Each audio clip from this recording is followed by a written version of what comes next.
buenas tardes. Primero quiero darle gracias a Dios sobre todo porque nos permite estar en este templo y nos permite también compartir estos momentos de reflexión, y por eso le pido a Él su santa palabra para que su Santo Espíritu nos inspire. Y voy a leerles a ustedes de la segunda carta a Timoteo.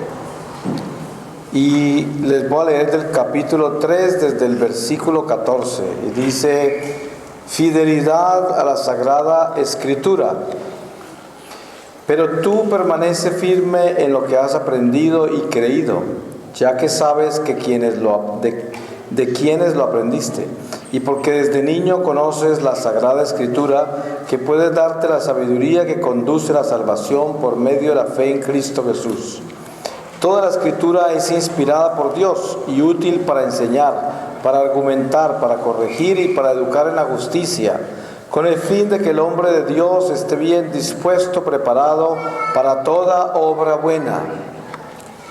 En la presencia de Dios y de Cristo Jesús, que va a juzgar a vivos y muertos por su manifestación y por su reino, te advierto seriamente: predica la palabra, insiste con ocasión y sin ella, reprende, reprocha y exhorta siempre con paciencia y doctrina, pues vendrá un tiempo en que no soportarán la sana doctrina, sino que se rodearán de maestros a la medida de sus pasiones para halagarse el oído. Cerrarán sus oídos a la verdad y se volverán a los mitos. Pero tú sé sobrio en todo, sé recio en el sufrimiento, esfuérzate en la propagación del Evangelio, cumple perfectamente tu ministerio. Pues yo estoy a punto de derramar mi sangre en sacrificio, y el momento de mi partida es inminente.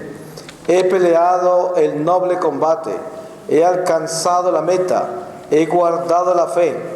Por lo demás me está reservada la merecida corona que el Señor, el justo juez, me entregará aquel día, y no solo a mí, sino también a todos los que han deseado con amor su venida. Palabra de Dios. Pues en esta tarde yo quiero hablar con ustedes de el amor de Dios. Nosotros vivimos en una iglesia que no solamente es la iglesia de Dios, pero que es la iglesia peregrina donde Dios llama a todas las almas a encontrarlo. Aquí hay un misterio muy grande. ¿Cuántas personas mueren y morirán y han muerto sin jamás haber entrado a este templo de Dios? Entonces uno diría: ¿y a esos qué les pasó? ¿Qué será de ellos? Y aquí es donde está la respuesta a ese amor de Dios. Nosotros que somos llamados a este templo y a vivir esta realidad espiritual, somos los responsables de todos esos que nunca llegarán a conocer a Dios en la forma que nosotros lo conocemos. Porque dependiendo de lo que nosotros vamos a hacer con lo que Dios nos encargó, todas esas almas que en vida natural, durante este destierro, no alcanzan a conocer a Dios en la forma que nosotros lo conocimos, alcanzarán a entrar a la luz por la luz que nosotros hemos derramado en el mundo por el abrazo a Dios por intermedio del llamado de la iglesia. Esto no se entiende racionalmente, porque uno no entendería racionalmente cómo es posible que lo que yo hago vaya a beneficiar a personas que jamás han sabido de Dios, que no tienen ni idea que este es el templo del Señor y que aquí es donde está el Señor, y cómo van a recibir ellos de mí algo que yo no he ido a contarles directamente, porque nosotros entendemos por la razón de que para uno llevar a Jesucristo a otras personas tiene que ir hasta donde ellos a llevársela, y eso es nuestra concepción de la fe. Resulta que eso es verdad, pero es que la fe es mucho más que eso, es mucho más que ir a llevarla físicamente. La fe también navega por entre las almas de corazón a corazón, por el amor que le tenemos a Dios, porque es el amor de Dios mismo en nosotros. ¿Por qué le tengo yo amor a Dios?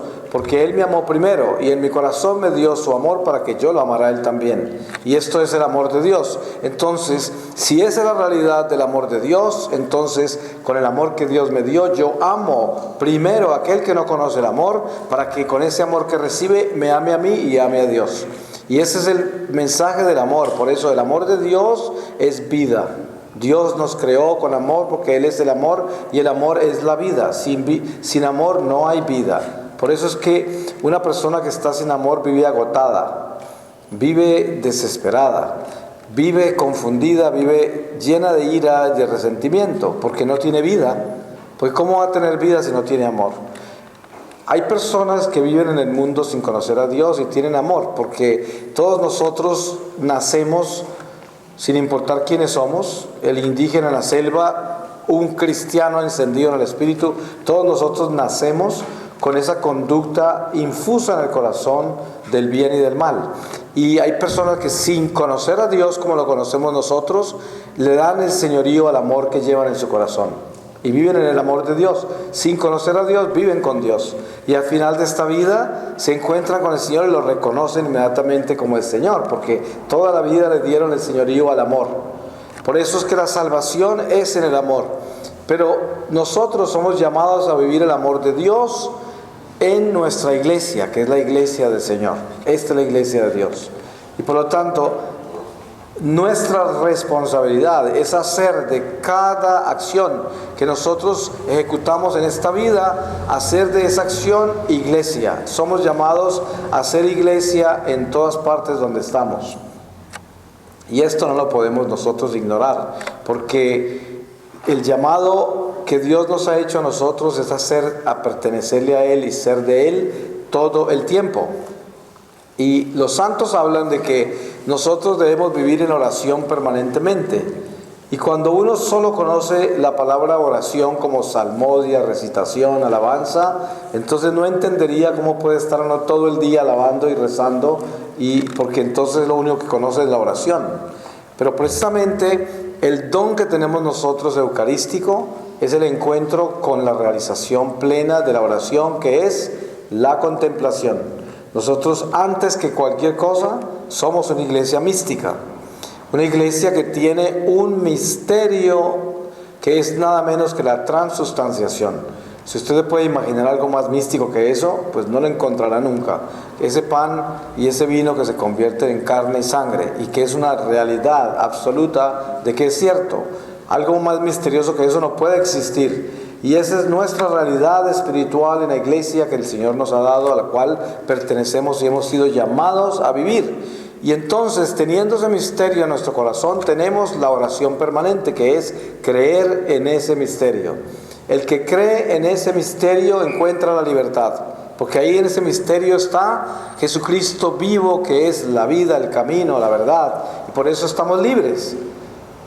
El llamado nuestro es a entender sinceramente cuánto de ese misterio hemos abrazado en el corazón, porque aquí está el Señor y aquí hay una capilla de adoración perpetua. ¿Qué sucede? Si yo creo que Jesús está vivo en esa Eucaristía, entonces en este momento, aquí donde estoy sintiendo algo muy grande, ¿no es verdad? Porque aquí está el Señor en una forma extraordinaria. Dios es omnipresente, Él está en todas partes y en todo al mismo tiempo. Pero a través del misterio eucarístico, Dios no solamente está omnipresente, sino que está expuesto físicamente, aunque nuestros ojos no lo puedan distinguir, en esa hostia. Y eso se hace todavía más cercano y asequible a nosotros y consumible. Podemos comerlo. Esto es algo que causó escándalo cuando Jesús lo predicó la primera vez. Cuando Jesús estaba con una masa de gente alrededor, en un momento de su vida pública dijo: tienen que comer mi carne y beber de mi sangre para tener vida eterna. Todos salieron corriendo menos los apóstoles. Y cuando ellos fueron los únicos que se quedaron, Jesús les dijo: ustedes también se pueden ir si quieren. Ya fue cuando Pedro, que inspirado por el Espíritu Santo, dice: ¿y a dónde nos vamos a ir si tú eres la verdad? Y cuando terminó de decir eso, el Señor le dijo: pues fue el Espíritu Santo el que habló a través de ti. Como quien dice, ni siquiera tú hiciste eso.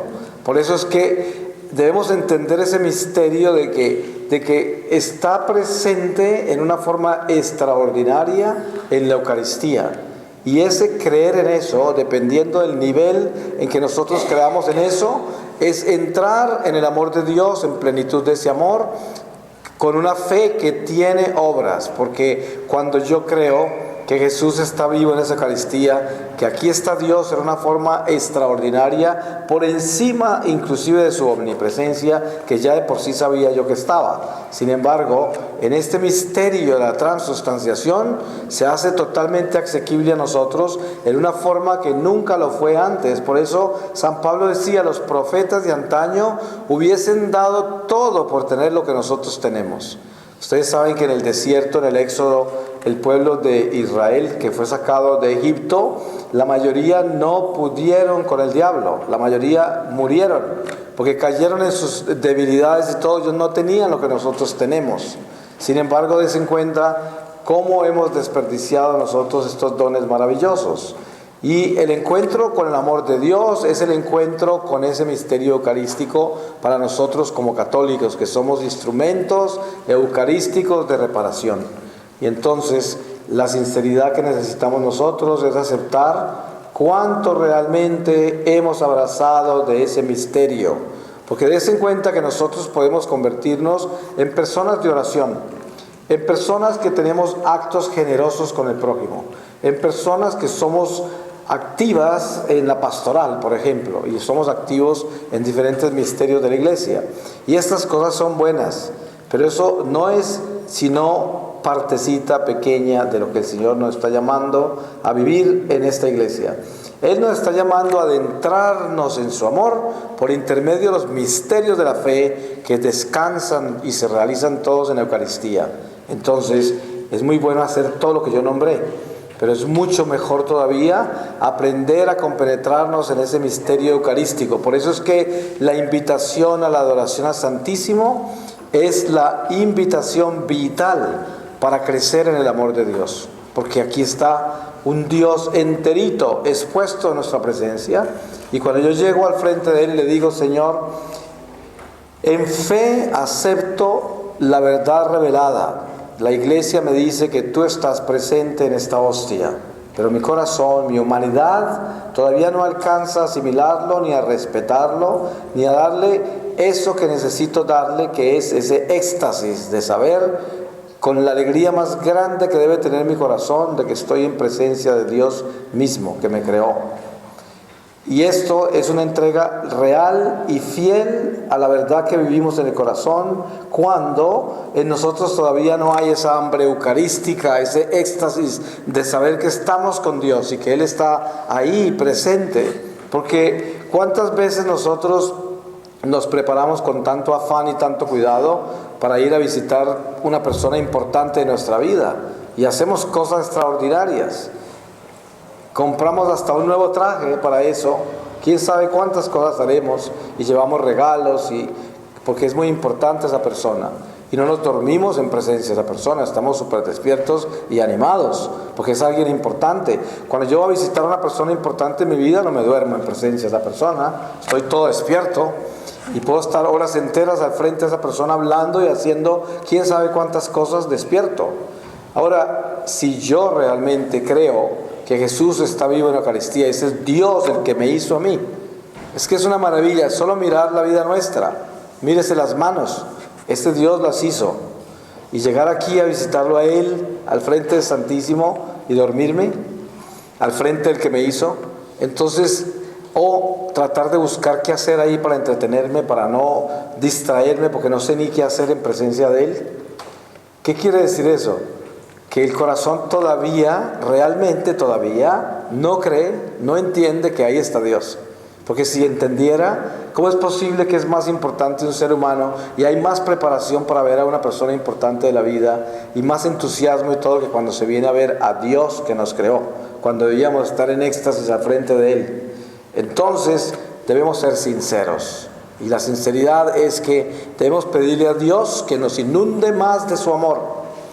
Pero para eso no es que Dios no haya querido inundarnos, sino de que nosotros no hemos abierto la puerta para esa inundación. Tenemos que abrir estas puertas para que pueda penetrar ese amor de Dios en plenitud y yo me pueda llenar de Él y así tenga sed de Él, hambre de Él. Esa sed de Dios es mi salud.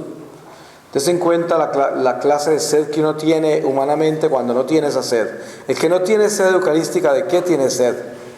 Tiene sed de sí mismo, tiene sed de sus propias ansiedades, de todo lo humano. Esa es la sed que tiene. Tiene sed de afecto humano, tiene sed de cosas materiales, tiene sed de realizarse como persona en el mundo, tiene sed de alcanzar el deseo. Esta es una sed que no alimenta. Esa sed, primero que todo, no se calma nunca. Es insaciable porque es una sed que no tiene un sentido en Dios, por lo tanto no trasciende. Es una sed natural de la carne, la sed de sí mismo, la sed de la carne. Pero cuando nosotros tenemos sed de Dios, hambre de Dios, que quiere decir hambre eucarística, sed eucarística, entre más sed de eso tengamos, más salud. Porque esa es una sed, es el agua viva que Jesús le hablaba a la samaritana cuando se sentó al lado del pozo de Jacob. Y la samaritana tenía ese pozo como una realidad de las manifestaciones de Dios, que a su padre Jacob le había dado ese pozo de agua. Y Dios había manifestado un milagro a través de esa agua. Y para la samaritana era suficientemente grande el milagro de Dios a Jacob para que ella respetara a Dios en el agua que recogía. Pero cuando llegó Jesús al lado de ella, se le sentó al lado de ella el agua viva. Ya no era simplemente el milagro de que saliera agua natural de la tierra, sino que ahora no solamente salía una criatura del agua, sino que salía el Dios que creó esa criatura del agua y que traía agua viva, que es el amor de Dios, ese amor verdadero. Y la samaritana lo reconoció. En principio porque le dijo quién era y le dijo todo de ella. Eso le impresionó. Pero después fue que todos los demás creyeron no por el testimonio de ella, sino porque también vieron al Señor y entendieron que Él era el Señor.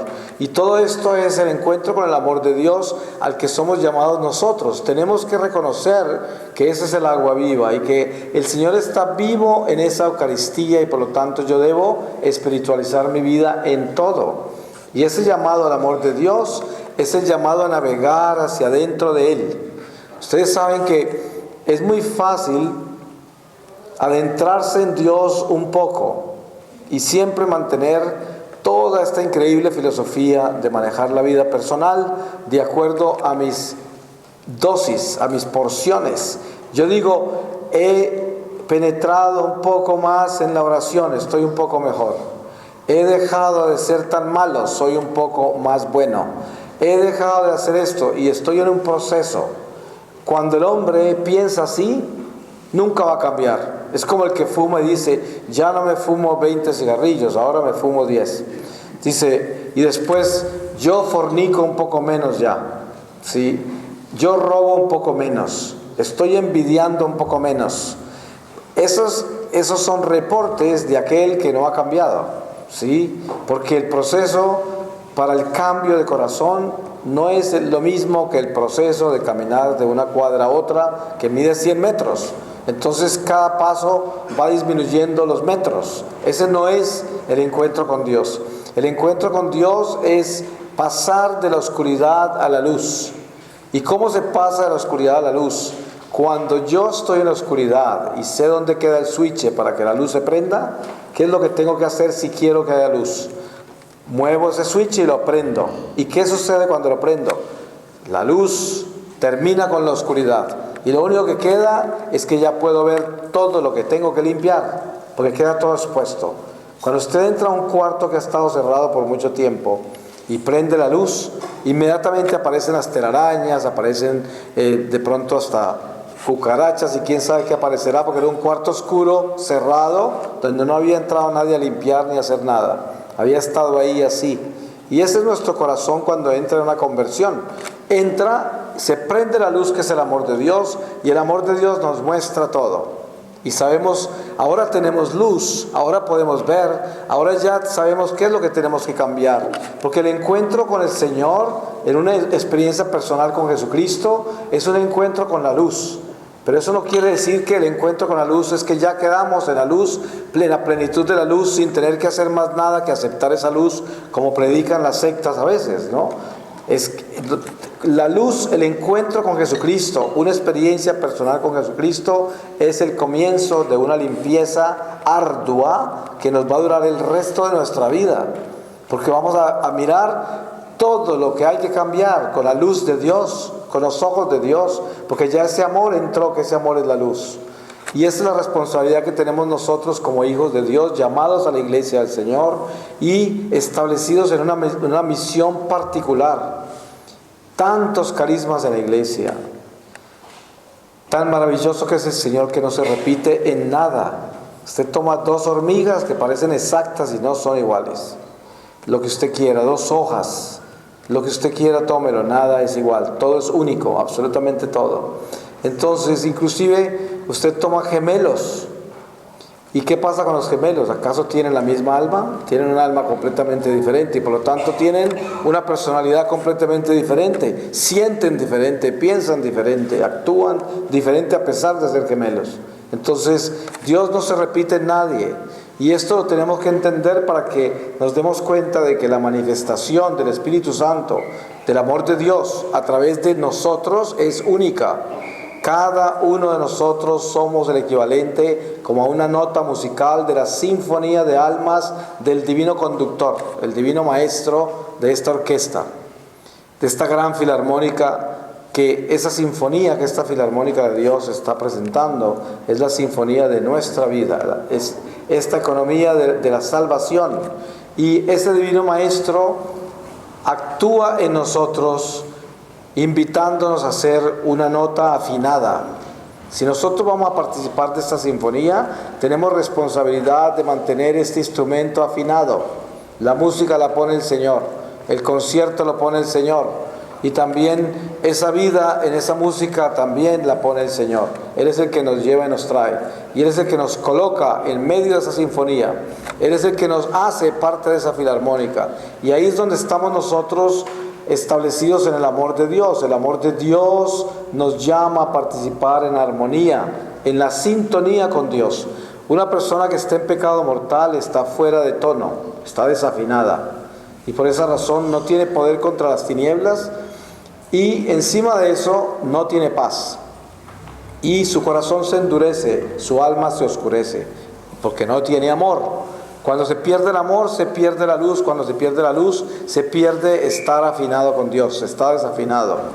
Entonces Dios nos llama a estar afinados para tener autoridad espiritual, para que nosotros podamos entender qué es el poder de Dios en nosotros, el amor de Dios en nosotros. En una casa que hay muchos niños, la mamá sale y se quedan los niños solos. Y cuando la mamá regresa, al abrir la puerta, habla sin decir más que hola. Y los que están haciendo cosas malas huyen y se esconden, y los que están haciendo cosas buenas corren hacia la mamá a saludarla, porque esa voz tiene poder. Y simplemente dijo hola, pero es una autoridad. Cuando yo estoy en gracia de Dios y hablo, así sea para decir hola, huyen los demonios. No resisten la voz de una persona que esté en gracia. La sola voz los ahuyenta, la sola voz. Es autoridad espiritual, porque somos hijos de la luz y las tinieblas huyen de nosotros. San Antonio de Padua, para exorcizar un poseso, que a veces se toman pero millones de sesiones para sacarle los espíritus cuando la persona exorcista no está en un estado de santidad necesariamente fuerte. ¿Se acuerdan el caso de los apóstoles tratando de exorcizar a una persona que no pudieron? Y luego llegó Jesús en un segundo, lo sacó y dijo, es que estos espíritus necesitan mucho ayuno y oración. ¿Y qué sucede con San Antonio de Padua? San Antonio de Padua decía 3 frasecitas corticas y con eso salían los demonios huyendo y llorando y gritando. Y decía, triunfó el león de Judá, huyan espíritus del mal, aleluya, hijo de David. Con eso exorcizaba. Ustedes saben que a veces la oración de exorcismo en la Iglesia Católica es larguísima y tiene que ser un exorcista preparadísimo y todo para hacer eso. Si el exorcista es muy santo, en una cuarta parte de la oración de exorcismo ya los demonios se han ido, porque no resisten la voz de esa persona, no quieren oír no quieren. Cuando yo tuve la experiencia con el Señor, mi experiencia mística, y el Señor me habló, me quemaba su voz, no la resistía. No quería que me hablara, no lo resistía, porque yo estaba totalmente oscuro, no tenía su amor, había vivido totalmente en tinieblas por 33 años y estaba con mi alma totalmente negra, mi corazón totalmente duro y no resistía el amor. Lo rechacé completamente. Y esa es una muestra de lo que sucede cuando estamos en la oscuridad, no resistimos el amor.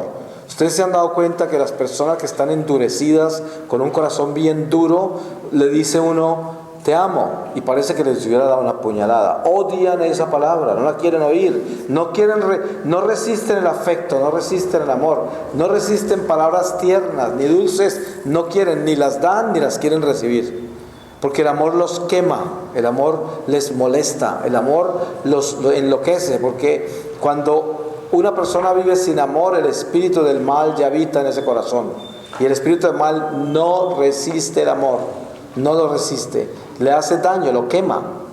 Por eso los espíritus del mal huyen al amor, huyen completamente. Si usted quiere exorcizar todos los demonios de su corazón, arrodíllese, pida perdón a Dios, arrepiéntase, ore, ame, perdone, y en ese momento se exorciza a usted mismo. Porque no hay un demonio que pueda quedar presente cuando usted se arrodilla y realmente se arrepiente y le entrega su corazón a Dios, y se abandona en Dios y acepta el amor de Dios y se entrega incondicionalmente a Él. ¿Qué demonio puede resistir eso? Ellos no resisten eso, eso los quema a ellos. Sí, por eso es que el perdón, cuando hay personas que perdonan y se sanan de enfermedades. Yo conozco mucha gente que ha estado enferma por años, y cuando se habla con ellos un poco, descubre uno que llevan por dentro un odio, un resentimiento contra alguien, y los tiene enfermos. Esa enfermedad los puede matar, y encima de todo en peligro están hasta de condenarse, porque si usted tiene una sola persona en su corazón que usted no ha perdonado, al final de esta vida jamás podrá ver a Dios, porque en el corazón del que no perdona no puede habitar el Espíritu Santo, no tiene cómo. Y por eso el llamado a la fe es a entender el perdón. Para poder yo recibir el amor de Dios, tengo que perdonar. Ustedes se dan cuenta, ¿cómo puedo recibir yo el amor de mi madre si yo no he perdonado a mi madre por algo que me hizo, por algo que yo creo que me hizo? Y entonces no puedo recibir su amor, lo tengo bloqueado, porque no la perdono. Y eso pasa a veces entre esposos y esposas, entre padres y hijos, entre amigos, entre hermanos. Eso pasa en el amor humano. Entonces, cuando nosotros rompemos la barrera del amor humano y perdonamos y aceptamos el amor de Dios, entra la sanación. Y en un segundo, así como el cuarto oscuro que llevaba 100 años oscuro y se prendió la luz y parece que nunca hubiera estado la oscuridad ahí, a pesar de que llevaba 100 años ahí, de esa forma también es el perdón.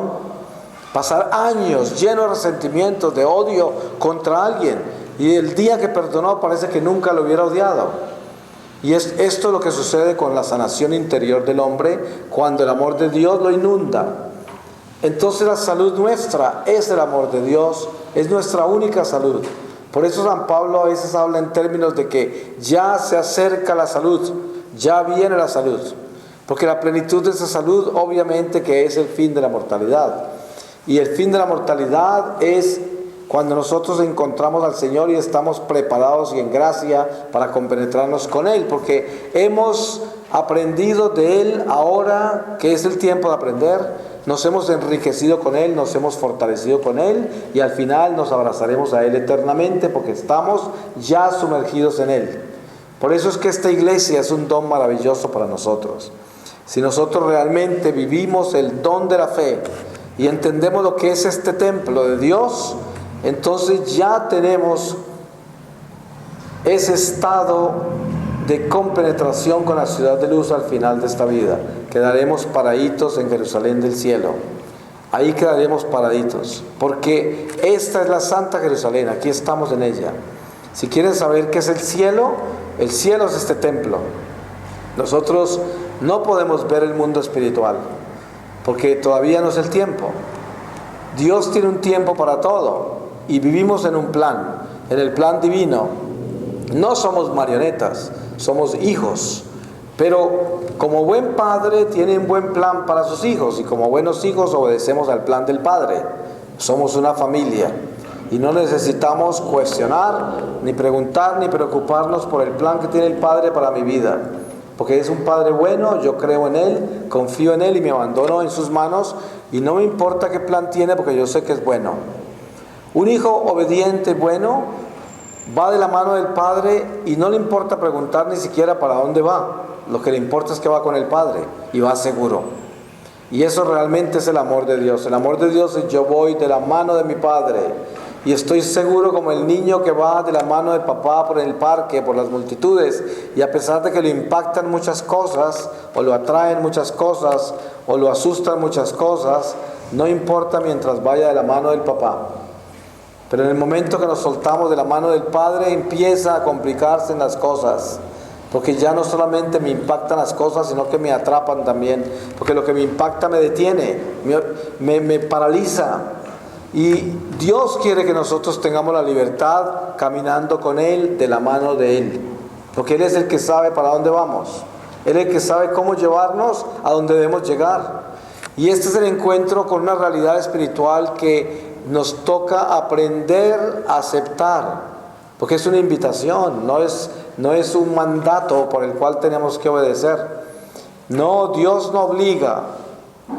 No, el día que yo entiendo el misterio del amor de Dios, ese día me libero completamente. Se rompen las cadenas. Porque yo digo, hay personas que piensan: ¿qué tipo de autoridad tengo yo sobre mis hijos? ¿Qué tipo de autoridad tengo yo sobre mi esposo o mi esposa? ¿Qué autoridad tengo yo sobre mis amigos o la gente que me rodea? Y la respuesta de eso es: la única autoridad que tenemos nosotros es el amor de Dios. Es la única autoridad. La única autoridad que es perfecta autoridad es la autoridad que viene en el amor de Dios. Siempre tenemos que preguntar: ¿cómo lo haría mi Jesús? ¿Cómo pensaría mi Jesús? ¿Cómo sentiría mi Jesús? ¿Qué haría mi Jesús en este caso? Es que eso es la guía nuestra, es el amor de Dios. Y ese debe ser nuestro compás, porque es el camino. Y ahí encontramos también cuánto de eso nos falta. Nos pudiéramos leer quién sabe cuántos libros de teología para aprender más de Dios. Pero no está comprobado de que leer mucha teología y aprender mucha teología necesariamente lleva al hombre a Dios. Seguramente ustedes saben o conocen o han oído historias de famosos teólogos que todo tenían menos de santos y que todo hicieron menos obedecer a Dios. O sea que el conocimiento de Dios teológico no necesariamente lleva al hombre a la santificación. Muchas veces lo lleva a la soberbia, porque creen saber tanto de Él que no se preocupan de obedecerle. Eso pasaba con los fariseos. El Señor decía: hagan lo que ellos dicen, pero no lo que ellos hacen.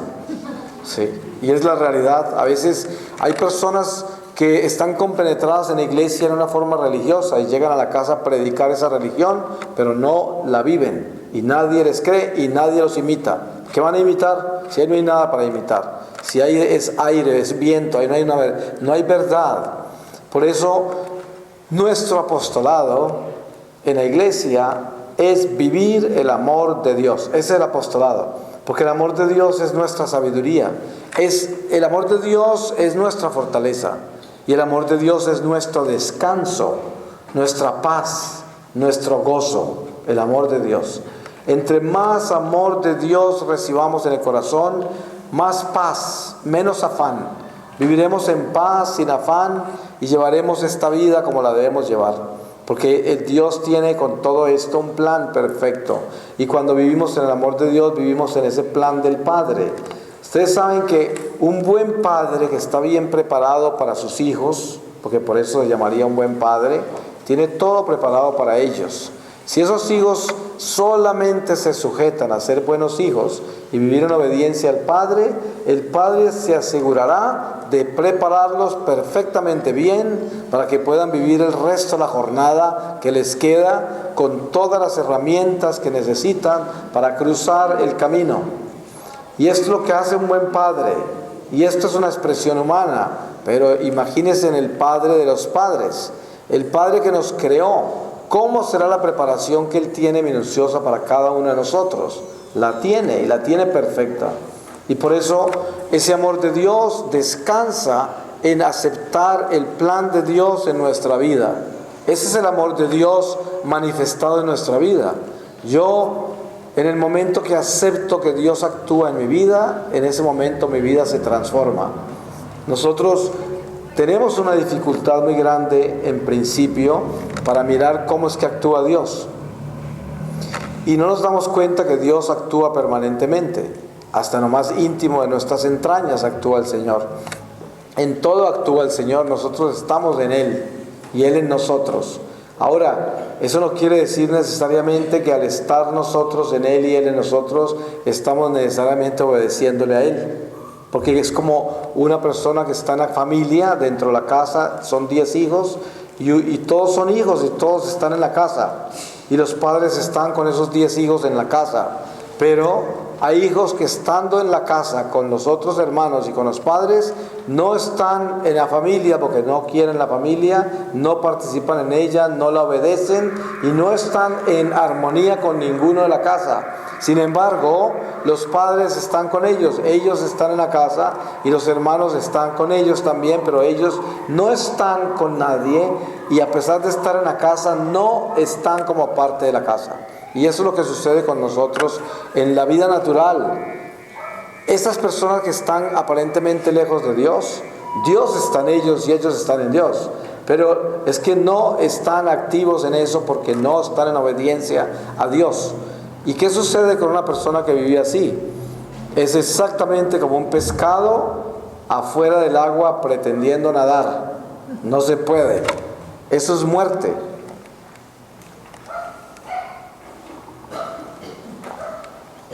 Cuando el Señor me mostró a mí la vida mía lejos de Él, de 33 años en pecado mortal, la tristeza tan grande cuando yo vi semejante soberbia tan increíble, que era semejante pretensión, era un pescado afuera del agua. Estuve muerto esos 33 años, muerto.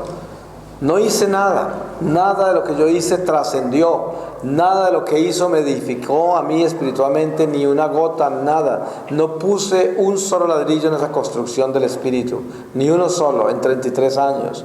Eso duele mucho. Ustedes saben cuántas almas hay en este momento entrando a la purificación eterna, que están en un dolor tan increíble de ver cómo desperdiciaron esta gracia. Y les duele tanto, y les va a tocar sufrir tanto, y hay muchas entrando en este momento a esa purificación. Y ni hablemos de lo otro, hay muchas almas entrando al infierno que nunca saldrán de allá. Estas son realidades espirituales que todos nosotros enfrentamos, y ustedes se dan cuenta y pueden reconocer en este templo, en esta tarde, lo dormidos que estamos con relación al espíritu, ¿no es verdad? Lo dormidos que estamos, lo cómodos que estamos en estos huesos, hasta el punto que estamos tan cómodos que parece que se nos olvidara que estos huesos están muriendo.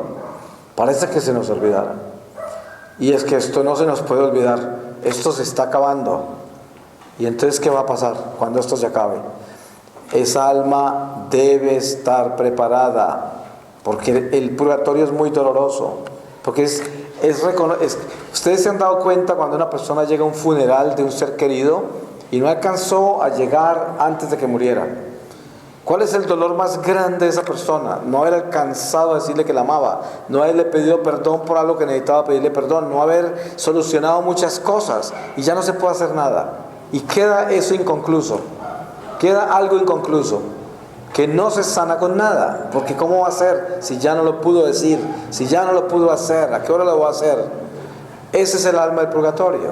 El alma del purgatorio es así. De un momento a otro se le acaba esto y quedó todo inconcluso. Se le olvidó perdonar, se le olvidó ir a decir esto, se le olvidó abrazar, se le olvidó hacer tantas cosas, se le olvidó arrodillarse, implorarle a Dios por misericordia, se le olvidó todo. Y de repente se encuentra en el mundo espiritual y ya no puede hacer nada. Queda como en un funeral, queda en un dolor, en un luto que no puede solucionar. El alma queda atormentada. Y todo porque no vivió con amor como debía vivir. Hoy es el día para amar, hoy, este es el día para amar, este es el momento para perdonar, es este momento, no es mañana, no es dentro de una hora, no es nunca más que en este momento. Por eso La palabra de Dios dice: si hoy oyereis su voz, no endurezcáis el corazón como en Meribá, cuando me tentaron, un pueblo maleado de incredulidad. No podemos ser así. Entonces, el amor de Dios ha tocado a nuestro corazón. Y es el momento de decir: yo no puedo morirme así. Yo no puedo ser sorprendido por el fin de mi vida con un corazón duro, un alma oscura, sin amor, sin arrepentimiento, sin haber pedido perdón, sin perdonar. No puedo.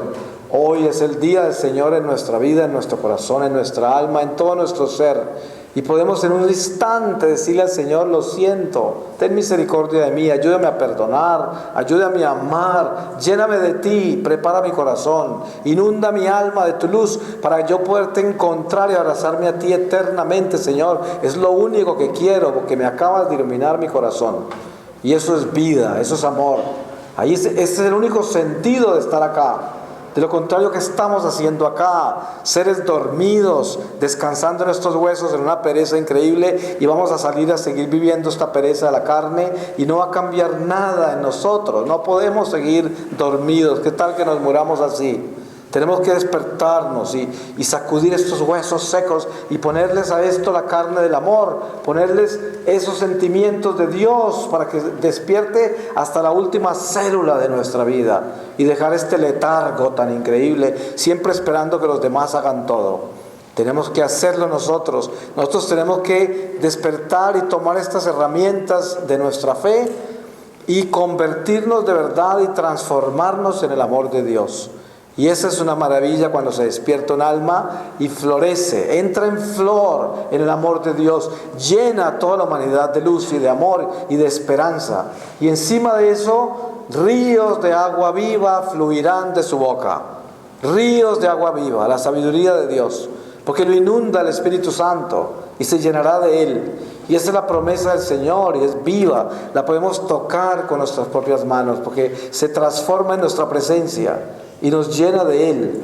Y ese es el llamado. ¿Qué tal que nosotros nos portemos como los griegos en el Areópago? Venir al Areópago a escuchar poetas y profetas y magos y gente inteligente y gente astuta y gente hábil y gente talentosa, y después nos vamos a dormir y a comer, a roncar, y no cambió nada y nada pasó nada, solo nos divertimos, nos entretuvimos con el espectáculo. Y mucho de eso sucede a veces en nuestra vida en la iglesia. Venimos a espectáculo tras espectáculo religioso y nos impresionamos, nos impactamos, pero salimos siendo los mismos perezosos, en el mismo letargo, en los mismos huesos cansados, en los mismos huesos maliciosos, en los mismos huesos llenos de malos hábitos. Y esto no es el llamado de Dios. El amor de Dios es transformante. El amor de Dios que toca nuestra puerta y dice: quiero entrar, te quiero transformar. Si el Señor nos hablara en este momento y nos mirara así, nos mirara a todos que estamos acá así, nos mirara y nos diría: ¿saben qué? Yo los creé a ustedes, pero yo no los creé así como están. Ustedes cambiaron, ustedes se me deformaron. ¿Qué les pasó? Yo quiero cambiarlos a la imagen en que los creé. ¿Ustedes quieren volver a esa imagen? Sí, nosotros queremos volver, porque así como Él crea, también recrea. Y por eso decimos: Señor, recréame, porque yo me he deformado. Y esto es lo que tenemos que hacer cuando nos arrepentimos. Llegamos donde el Señor, que es un Dios maravilloso, poderoso, y le decimos: Señor, mira lo que he hecho con mi vida, soy deforme, esto no fue lo que tú hiciste. Tú hiciste algo perfecto, algo hermoso, y mira lo que he hecho con esto. Lo deformé, lo pervertí, hice con esto lo que no debía, pero yo sé que tú eres misericordioso, compasivo. Tú perdonas y tú transformas los corazones de aquellos que se arrodillan y se arrepienten e imploran por tu misericordia. Y ese es el llamado del amor de Dios en nuestra vida en este momento. No es un llamado de ayer, ni es un llamado de mañana, ni de esta noche. Es un llamado de este mismo momento. El Señor está acá, entre nosotros. Y el Señor nos habla al corazón y dice: este corazón es mío. Yo lo hice para glorificarme en Él. ¿Por qué no me lo entregas? Y yo con Él haré maravillas. Porque yo soy un Dios extraordinario. Y si no lo has notado, pues más vale que empieces a notarlo antes de que sea tarde. Porque es el llamado a hacerlo en este momento de verdad y aceptar ese amor de Dios. Es un amor transformante porque es la vida misma. ¿Y por qué nos hemos independizado nosotros? Ustedes no saben lo tanto que duele cuando una persona nos expone el caso de su vida y dice, pues es que yo, ya por ahí empezó mal, ¿no? Es que yo, siempre así. Y uno dice, Dios mío, ¿cuándo iremos a entender que no es que yo? Porque el único yo es el que es Dios, que es el único que es. No hay tal yo no soy nada, vasija de barro, eso es lo que soy. Entonces no hay tal es que yo, no, es que Él, eso es lo que tengo que pensar, es que Él, no es que yo. Eso de que es que yo es lo que tengo que derrotar, es lo que tengo que demoler, es lo que tengo que acabar. Porque eso es lo que me tiene a mí muerto, eso es lo que me tiene atrapado, eso es lo que me tiene confundido. Ese es que yo. Y ustedes oirán eso siempre con una persona que está mal y que es un filósofo de su propio pecado, siempre dirá, es que yo. Ese se llama el coro de los infiernos, así se llama. El coro de los infiernos. ¿Cómo cantan en el infierno? Es que yo soy, ¿cierto? Y por eso están en el infierno. Porque eso se equivocaron. Ellos no son. El único que es Dios, Yahvé. Quiere decir, yo soy el que es, el único que es. Por lo tanto, ¿cómo puedo decir yo es que yo? Pues ahí se me metió el diablo ya. No es que yo, es que Él. Para que yo pueda ser, Él tiene que ser en mí, si no, nunca seré. Y el mundo nos enseñará a nosotros siempre, es que yo, y yo puedo alcanzar todo, si yo me propongo, alcanzo lo que quiera. Ese es Satanás hablando. ¿Y cómo se escucha esta música en el mundo hoy? Tú lograrás tus metas, alcanzarás todo lo que te propongas. Esas son todas estas psicologías modernas, estas leyes de autosuperación, todos estos campos de la nueva era en la psicología moderna, en la ciencia moderna son es que yo. Es el coro de los infiernos. Con eso se condenan muchas almas todos los días. Y se van a encontrar dónde es que estaban con ese es que yo. Y por eso nuestra canción, nuestro himno, nuestra meditación importante, diaria, permanente, es que Él. Eso es lo que tenemos que tener claro, absolutamente claro en nuestro corazón. Es que Él. Y esto suena demasiado sencillo para ser tan importante. Pero es que si nosotros no logramos esto que estoy diciendo yo en este momento, jamás vamos a entender qué es lo que tenemos que hacer.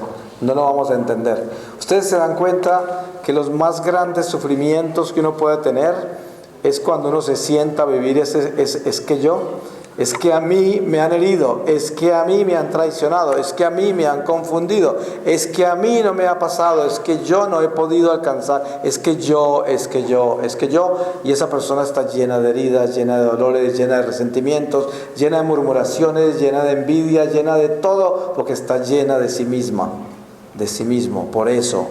Entonces, el amor de Dios lo que hace es que ya nos trae a nosotros la realidad de es que Él. Y Él empieza a reinar en nuestro corazón y se acabaron todos esos lamentos. Se acabó toda esa música destemplada de que es que yo. De vivir herido, de vivir confundido, de vivir lleno de deseos, de ansiedades, incertidumbres, dudas, de dureza y murmuraciones en el corazón. Todo porque es que yo. Y esa libertad que solo viene de Dios, en el amor de Dios, es el encuentro con romper las cadenas del yo, que es el encuentro con la muerte. Esa es la muerte, el yo. Y por eso las enseñanzas del Evangelio siempre nos llevan a morir a ese yo, completamente. Todo lo que Jesucristo enseñó es, desaparezcan ustedes y aquí llegué yo. A ver, ustedes, San Juan Bautista decía, no merezco ni siquiera desatarle sus sandalias. Ese es el que es, ya viene. Él los va a bautizar a ustedes con el Espíritu, con el fuego y con el agua. Yo solo los bautizo con el agua. Yo los preparo, los empiezo a purificar para que se arrepientan de sus pecados. Pero ahí viene el Cordero de Dios que los perdona y que les va a dar vida. Ese es. Ni siquiera le puedo desatar sus sandalias. Ese es. Por eso él decía, yo tengo que disminuir para que él crezca. Cada que venían a ponerle quejas de que allá está ese que dices que es el Mesías y está hablando cosas locas, no está hablando lo que tú enseñabas. Y yo les dije, yo tengo que disminuir para que él crezca. Él es el que es. Y hay un pasaje bien curioso de San Juan Bautista cuando él está en la cárcel y envía a unos discípulos a preguntarle a Jesús si él es el Mesías. Y uno pensaría que es que San Juan Bautista tenía conflictos de fe en la cárcel y ya estaba dudando si era Jesús o no, porque pues él había bautizado al Señor y él vio cuando se abrió el cielo y bajó una paloma y de una voz que decía, este es mi Hijo amado en quien me he complacido. ¿Sí? Y él sabía todo. ¿Por qué razón le mandó a preguntar eso? Es que no era Juan el Bautista el que quería saber, era que esos que fueron a preguntarle al Señor fueron a preguntarle a la cárcel a Juan y dijo, vaya, pregúntenle a él, pregúntenle si él es el Mesías. Eso es lo que Juan hizo. Entonces no es que Juan Bautista estaba en la cárcel dudando y mandó a sus discípulos a preguntarle a Jesús si él era el Mesías. Él sabía que era el Mesías. Los que no sabían eran esos mensajeros que llegaron a preguntarle al Señor, que eran discípulos de Juan. Porque en los otros pasajes vemos cómo es que esos discípulos de Juan venían cada rato a ponerle quejas a Juan, a decir, allá está ese Mesías al otro lado bautizando y también hablando cosas absurdas de que no nos viene a salvar de los romanos ni a organizar a los judíos. Habla de un reino de otro mundo, ¿sí? Y entonces estaban confundidos. Y esto es lo que tenemos que entender, que el Señor viene a enseñarnos de que Él es el Mesías, de que Él es el Señor, Él es el que es, Él es el único que es, y nosotros somos sus hijos, sus criaturas, y debemos aceptarlo como el Señor, y ahí llega el amor de Dios a nuestra vida, y reina en nuestro corazón, y en ese momento descansaremos. Solo entonces descansaremos, antes no. Antes no, porque antes estamos llenos de ideas de nosotros mismos, llenos de ideas del prójimo. ¿Ustedes se dan cuenta cuánto sufre la gente por tener tantas ideas de la gente? ¿Sí? Del sufrimiento, de los mayores sufrimientos que hay es vivir constantemente pendiente de la vida de los demás. No porque queremos ayudarlos, ni porque queremos amarlos, sino porque colocamos toda nuestra vida en ellos. Y prácticamente en esa idolatría de estar adorando criaturas nos perdemos, porque terminamos tan confundidos, porque ni siquiera estamos viviendo nuestra propia vida. Encima de todo vivimos en la de los demás. Por eso es que hoy esta cultura de la muerte está concentrada en un mundo de informática. Porque como nosotros por naturaleza del pecado original somos chismosos, curiosos, entonces el diablo nos tiene llenos de información y cada vez hay más. Hay personas que tienen un servicio de televisión que les entran 300 canales y si un mes después llega una compañía nueva que les ofrece 500 canales, botan el de 300 y se van por el de 500 y ni siquiera pueden ver 3 canales porque ahora los van a ver, pero los quieren tener todos. Porque es esa hambre, esa ambición, esa curiosidad, esa necesidad de saberlo todo, de investigarlo todo, de mirarle la vida por dentro a todos. Pero no para bendecir a todos, para amar a todos, para perdonar a todos, sino para descubrirlos a todos. Eso es una curiosidad, nada que ver con el amor. Y esto es lo que bloquea el flujo del amor de Dios en nuestra vida. Vamos a pedirle a Dios que en esta tarde nos dé esa gracia santificante, donde nosotros podamos llenarnos de Él en una forma extraordinaria, para que salgamos de este templo más tarde llenos de Dios, llenos del amor de Dios, porque no podemos seguir perdiendo tiempo, no podemos llegar acá y salir lo mismo. Qué tristeza, qué pereza, es un letargo completo, entrar todos dormidos y confundidos y salir peor, porque no pasó nada, porque yo no quise abrir mi corazón, yo no entiendo ni quiero entender nada de lo que es el amor de Dios. Si yo entiendo qué es el amor de Dios, me transformo instantáneamente. El amor de Dios es vida, eso es lo que es vida, es paz, es gozo, es entusiasmo, es salud. es alegría, es esperanza. Eso tiene que entenderse, porque el amor de Dios no puede ser otra cosa. Y sobre todo es caridad. Cuando yo empiezo a tener amor por el prójimo, soy caritativo y compasivo. Y en vez de juzgarlo, ahora lo aprecio en medio de sus imperfecciones. Es como un buen padre de familia. Los defectos de sus hijos lo inspiran para ser mejor padre. Ese es un buen padre. Un padre de familia que no es bueno, los defectos de sus hijos lo inspiran para ser peor padre. Porque no perdona los defectos de sus hijos y los castiga por eso. Y los maltrata. Y no los apoya. Y los abusa. Y eso sucede cuando no hay amor. Pero cuando hay amor, los defectos de los demás nos inspiran a amar más. Ese es el amor de Dios. ¿Cómo es de perfecto? Ustedes saben, la justicia humana, cuando nos encuentra culpables, ¿qué hace con nosotros? Nos condena. Y la justicia divina, cuando nos encuentra culpables, ¿qué hace con nosotros? Nos perdona y nos salva. Entonces, el amor de Dios es el llamado. Nosotros tenemos que abrazar ese amor que nos perdona y nos salva. Que aunque seamos culpables, eso no quiere decir que se perdió nada. Lo importante es que reconozcamos nuestra culpa. Es todo lo que pide Dios. ¿Qué hizo Salomón con estas mujeres que llegaron reclamando el mismo hijo? ¿Ustedes se acuerdan? Pues dice, bueno, si ninguna, yo no entiendo, pásame el niño. Entonces vamos a partirlo en dos. Le doy un pedazo a cada una. Y ahí apareció la mamá, ¿no? La que no quiso que muriera el niño, le entregaron a la otra. Prefirió perder al niño a la otra que dejarlo matar. En cambio, la otra no le importaba si lo mataban. Ella iba a sostener su mentira hasta el final, porque no iba con el amor. Pero la que iba con el amor ganó, porque Salomón le entregó su hijo. Y eso es lo que sucede con la verdad. Esa es la verdad, esa es la sabiduría. La sabiduría es, yo muero por el amor y siempre ganaré. Porque si yo me voy por el amor, Dios en su justicia divina me entrega lo que es mío. Siempre me lo entrega. Por eso la venganza es de Dios. Cuando nosotros nos hacen algún mal, no se preocupe, perdone y olvídese que el Señor se encargará. Eso es lo que hizo Salomón. Entonces, entendamos que el llamado en la vida nuestra para vivir el amor de Dios es perdonar y dejar que Dios haga justicia. Eso es.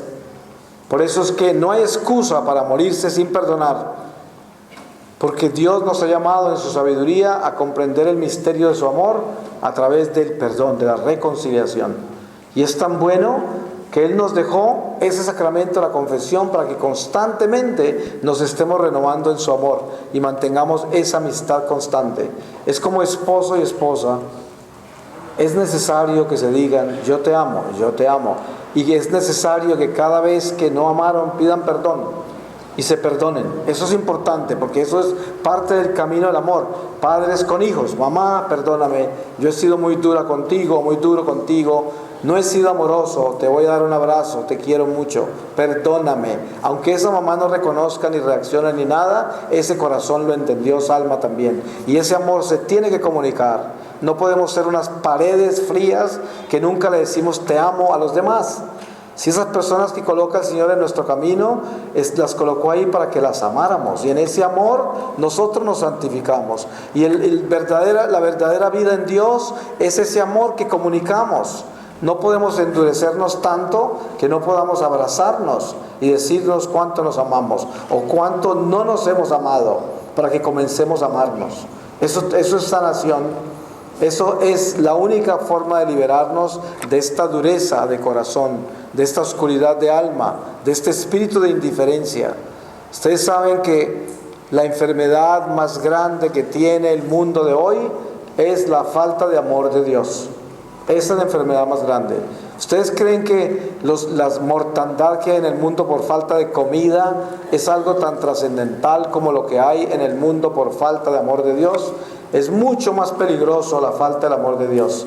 Porque mucha gente que se muere por hambre, lo más seguro es que llegan directo al cielo. Pero los que se mueren sin el amor de Dios, lo más seguro es que se van para el infierno. Y por eso es que hay que buscar el alimento que es vida eterna. Yo puedo morirme de hambre, pero si tengo a Dios en mi corazón, pues lo que hago es que me santifiqué 50,000 veces más que si hubiera comido toda la vida. Pero el que se muere sin el amor de Dios se hunde eternamente en la oscuridad, porque está viviendo en el desamor. Y ese amor de Dios es algo que nosotros debemos buscar, porque el Señor lo tiene servido sin medida, pero no lo impone a nosotros, no nos obliga. Él nos muestra el agua y nos dice que somos peces, y nosotros decidimos si queremos nadar en esa agua o quedarnos en la playa muertos, porque eso es lo único que debemos hacer, entender eso. Y Dios, que es amor, pues nos transformará con ese amor si nosotros comenzamos a abrazarlo. Ustedes se dan cuenta cuando una persona ha estado muy lejos de Dios, como es el caso mío. Yo cuando entré en la fe, en la conversión y empecé a vivir en obediencia con el Señor, era como salir de un letargo muy largo y empezó a despertárseme todo. Ustedes han visto cuando se le duerme a uno el cuerpo, la circulación de la sangre se atrofió de alguna manera y está todo dormido y empieza a despertarse, duele, ¿no? Y empieza uno como a sentir por diferentes lados cómo regresa la circulación de la sangre y todo, es doloroso. Pero después de que pasa todo eso, vuelve uno a tener toda esa fuerza.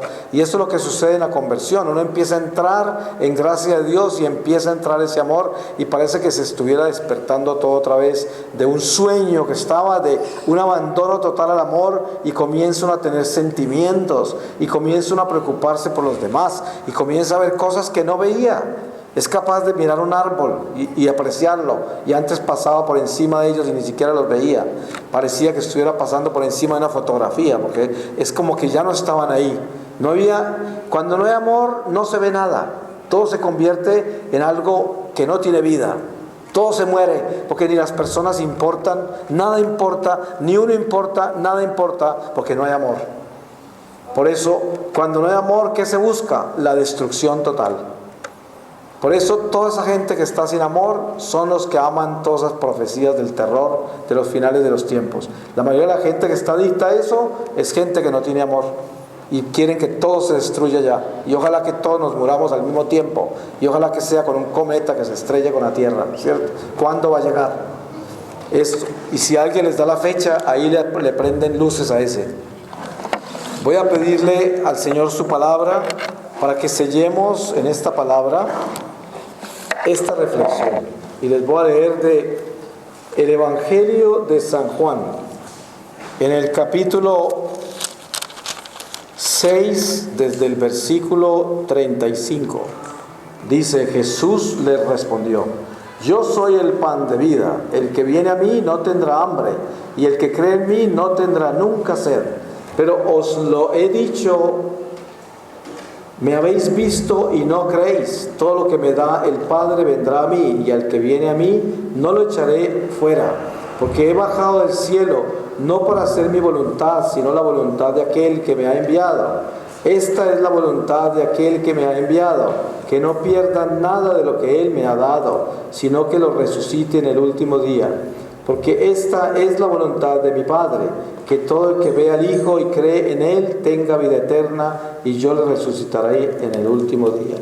Palabra de Dios. Pues le damos gracias al Señor y lo bendecimos por su amor. Y le pedimos que ese amor crezca en nosotros, para que aumente nuestra fe y así podamos ser esas columnas de luz que necesitamos ser para este mundo de tinieblas. Amén.